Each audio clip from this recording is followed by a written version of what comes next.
I want to start first by talking about the SPLC. So this is a widely disseminated narrative today that there are more hate groups, not hate crimes, hate groups than we have ever seen before in the United States, over 1,000 of them. I don't understand why the left suddenly thinks the SPLC is a reliable resource for this when places like the FBI and the Army have removed the Southern Poverty Law Center from their trusted sources, their list of trusted sources on hate crimes because of some of the radical behavior from this group.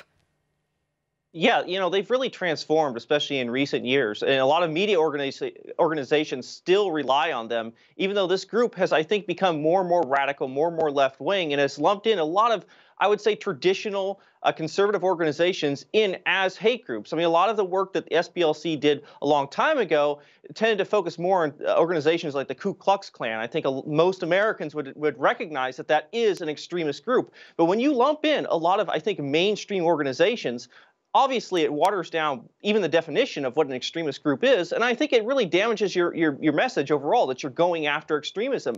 Unfortunately, the media continues to rely on this group and uses them as an authority on this issue, when I think there's a lot of reason to start doubting that authority and not to trust their statistics, which is, of course, peddled widely by different media organizations. I mean, the media organizations are so dishonest about how they use the SPLC as a resource, too, because they don't say, oh, the Southern Poverty Law Center released a list that says they have counted over 1,000 hate groups. They say a civil rights advocacy organization has announced the number of hate groups. They don't even want to use the name because they know it's so widely discredited, and rightly so. The Southern Poverty Law Center at one point, I think this was in 2017, it was right around the time that Donald Trump got elected, give or take a couple of months. They said Dr. Ben Carson, probably the sweetest man on the face of the earth, the most gentle demeanor, the kindest, friendliest person. They said he was an extremist and put him on their list of extreme persons because, again, of his criticism of some liberal policies and his Christian beliefs in the sanctity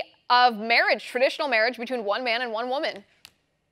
Yeah, it's really incredible. This story didn't actually get a lot of play, but just last year, they actually had to settle with a man who they called an anti-Muslim extremist. This man, who turns out to be a Muslim, actually was a radical Islamist at one point. He turned against his ideological allies and now works against Islamic extremism.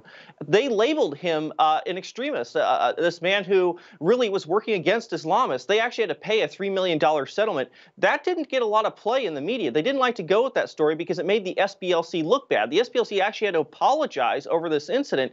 You didn't see that from mainstream media organizations, and yet they still use this group as an authority, that they are telling the truth, that they are right about extremist groups. And I think there's a lot of reason just not to believe that at this point.